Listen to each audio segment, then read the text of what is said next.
Assalamualaikum warahmatullahi wabarakatuh dan salam sejahtera. Saya Adam Zafran bin Muhammad Tajizi dari kumpulan Sparkins. Saya dari SMK Felda Purun. Hari saya akan membentangkan tentang projek kami yang bertajuk Aqua Energy.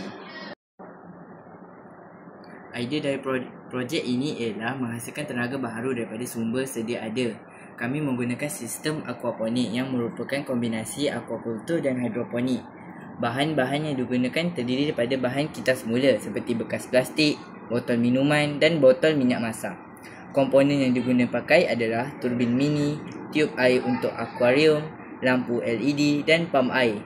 Turbin mini diletakkan di sebelah pam air bagi menghasilkan tenaga elektrik untuk menyalakan lampu LED. Turbin mini menghasilkan tenaga elektrik melalui putarannya oleh air yang dipam oleh pam air.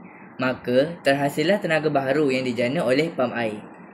Projek ini dilaksanakan bertujuan untuk mengurangkan penggunaan tenaga. Selain itu, desain aquaponik yang dicipta dapat menjimatkan ruang terutama sekali di kawasan bandar.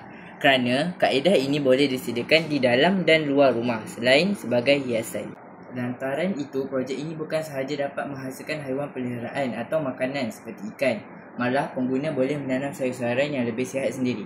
Tangki ikan atau akuarium yang digunakan juga boleh menjadi perhiasan yang menarik dengan tambahan lampu LED yang cantik. Sekian, terima kasih.